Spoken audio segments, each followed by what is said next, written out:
Assalamualaikum warahmatullahi wabarakatuh. Perkenalkan, nama saya Ray Efrenza, mahasiswa Bisnis Digital angkatan 2022, Fakultas Ekonomi dan Bisnis Universitas Jambi. Baik, di sini saya akan mempresentasikan hasil kerja UT saya mengenai Cyber Security Management. Sebelumnya saya ucapkan terima kasih kepada Bapak Bambang Purnomo SEMM, yang mana beliau sebagai dosen pengampu dari matkul Cyber Security Management.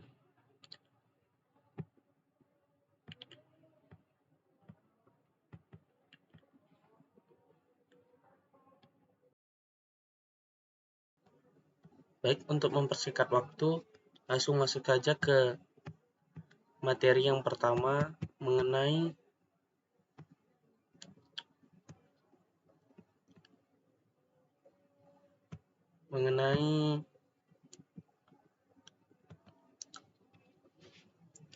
apa itu Cyber Security Management. Manfaatnya. Manajemen keamanan. Jadi, Cyber Security Management atau manajemen keamanan cyber adalah proses untuk melindungi sistem, jaringan, dan data organisasi dari serangan cyber. Manfaat manajemen keamanan cyber bagi organisasi: yang pertama, melindungi aset organisasi.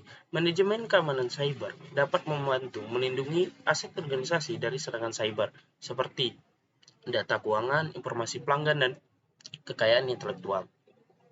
Kedua, meningkatkan kepercayaan pelanggan. Pelanggan akan lebih percaya pada organisasi yang memiliki manajemen keamanan cyber yang kuat. Ketiga, meningkatkan reputasi organisasi. Reputasi organisasi dapat dirusak oleh serangan cyber. Manajemen keamanan cyber yang kuat dapat membantu melindungi reputasi organisasi. Yang keempat, meningkatkan efisiensi operasi. Manajemen keamanan cyber dapat membantu meningkatkan efisiensi operasi dengan mencegah downtime yang disebabkan oleh serangan cyber. Kelima, mengurangi biaya. Manajemen keamanan cyber dapat membantu mengurangi biaya dengan mencegah kerugian finansial yang disebabkan oleh serangan cyber. Yang kedua, konsep dasar keamanan cyber atau cyber security. Yang pertama ada kerahasiaan atau confidentiality, yaitu menjamin bahwa informasi hanya dapat diakses oleh orang yang berwenang, mencegah akses yang tidak sah ke data dan sistem, contoh penggunaan enkripsi, kontrol akses, dan autentifikasi.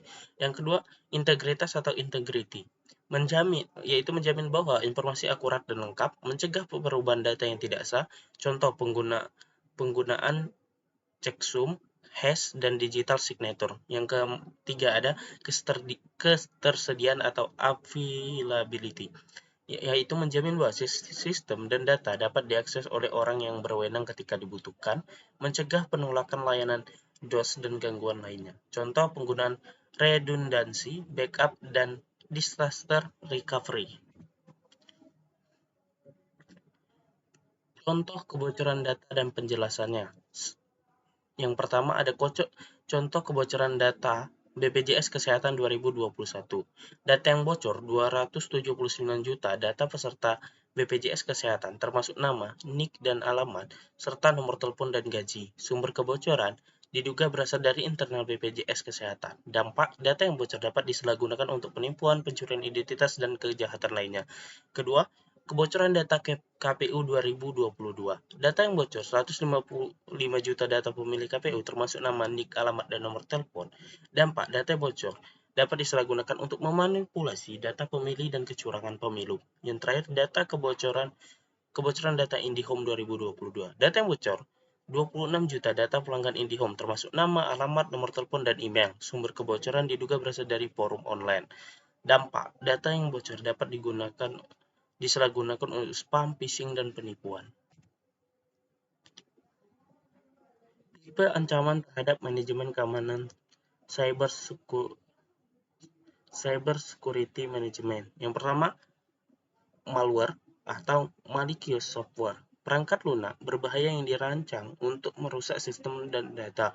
Contoh virus, ransomware, spyware, dan Trojan horse. Pencegahan, antivirus, firewall, dan software updates. Phishing, upaya penipuan untuk mendapatkan informasi sensitif seperti password dan data keuangan. Contoh email phishing, website palsu, dan social engineering. Yang ketiga, pencegahan, edukasi pengguna, autentifikasi 2 faktor, dan filter spam. Perusahaan yang bergerak di bidang manajemen keamanan cyber. Yang pertama ada PT Integra Teknologi Solusi atau Install. Kedua, PT Aplikasi Servis Pesona atau ACP. PT Cyberindo Aditama Cyberindo. Perusahaan-perusahaan ini menawarkan berbagai layanan manajemen keamanan cyber seperti penilaian risiko keamanan cyber, perancangan dan implementasi solusi keamanan cyber, manajemen dan pemantauan sistem keamanan cyber, penyelenggaraan pelatihan keamanan cyber, penanggulangan insiden keamanan cyber. Next. Mengapa penerapan strategi data center disaster recovery penting? Strategi data center disaster recovery sangat penting untuk memastikan keberlangsungan bisnis dan meminimalkan dampak dari bencana atau gangguan yang tidak terduga. Berikut beberapa alasan mengapa penerapan strategi DR penting atau disaster recovery.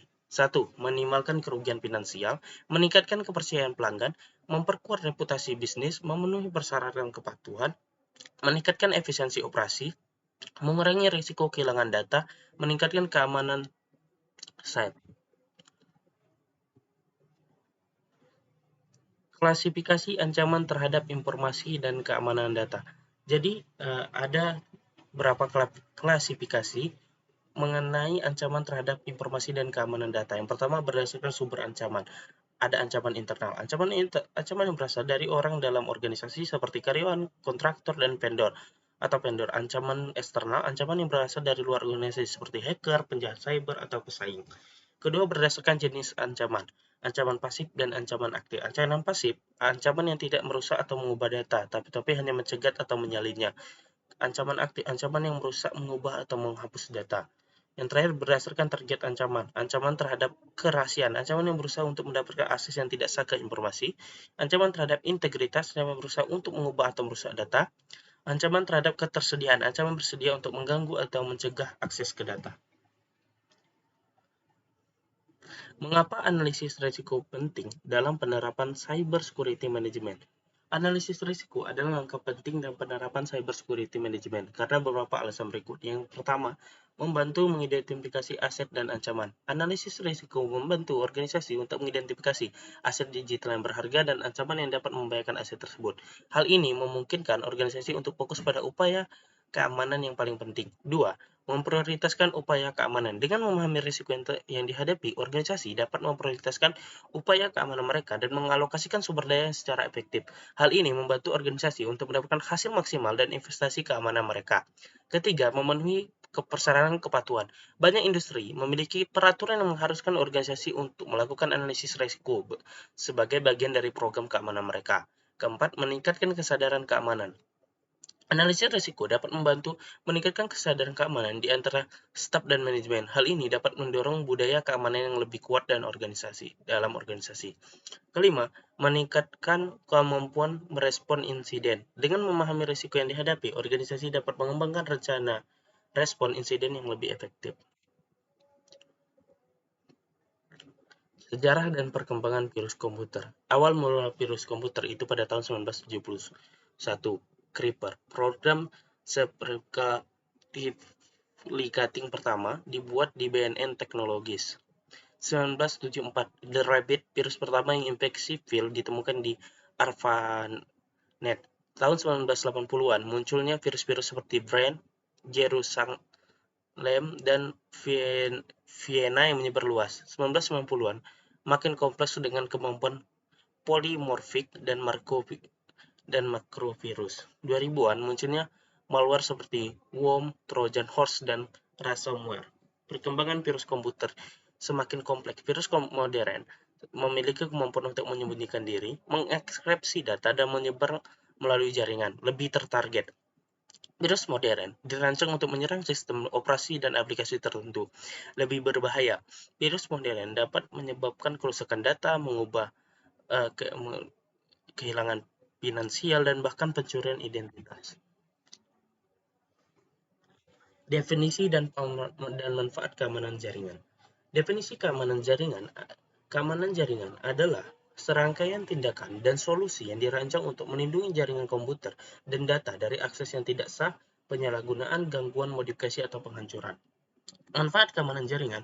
Keamanan jaringan memiliki banyak manfaat, antara lain melindungi data sensitif, mencegah penipuan dan malware, memastikan ketersediaan jaringan, meningkatkan kepercayaan pelanggan, memenuhi peraturan.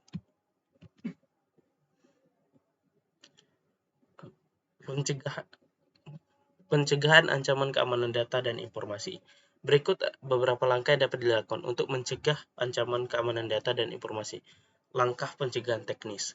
Memasang software antivirus dan firewall. Software antivirus membantu mendeteksi dan menghapus malware, sementara firewall membantu melindungi jaringan dari akses yang tidak sah. Melakukan update software dan sistem operasi secara teratur. Update software dan sistem operasi seringkali menyertakan patch keamanan yang dapat membantu melindungi dari kerentanan yang diketahui. Menggunakan enkripsi. Enkripsi membantu melindungi data dari akses yang tidak sah, baik saat disimpan dan perangkat maupun saat ditransmisikan. Menerapkan kontrol akses yang kuat. Kontrol akses yang